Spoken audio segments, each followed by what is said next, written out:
Colm Tóibín's Brooklyn. I finally read it. People have been saying to me, you must read this, Carole, it's a wonderful novel.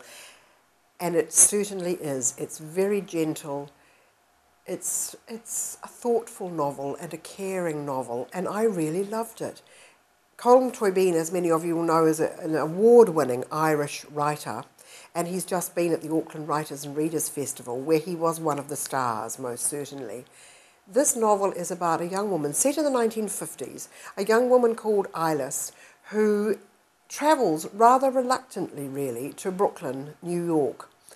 She has been unable to get a job in her small town in Ireland, and her older sister, Rose, arranges things, is perhaps the best way to put it, for Eilis to go and work in Brooklyn. There's an Irish Catholic priest living in Brooklyn who's from that town, and he's organised a job and a boarding house where Eilis can stay. Eilis feels really that she'd almost rather Rose went and that Eilis stayed home and looked after their mother, but the father is dead, the sons have moved away to England to work, and Rose, who has a good job in the town, stays behind and looks after the mother, and Eilis goes to Brooklyn. It's about moving to somewhere strange, that sense of dislocation. It's about loss and feeling lonely, but very gradually and gently Eilis begins to make a life for herself in Brooklyn and meets a young man who's actually of Italian origin, but is born and living in Brooklyn. And a lovely, lovely relationship develops between them.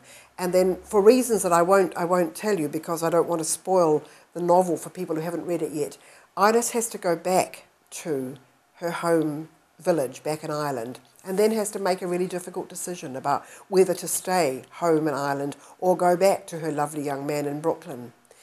It's just written so exquisitely. You love the writing, but also Colm Tóibín doesn't tell you everything. It's people's actions, it's the things they do, you read between the lines, so he assumes that you're an intelligent reader and understand what he's writing about.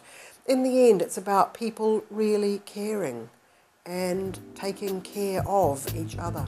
It's a lovely, lovely novel.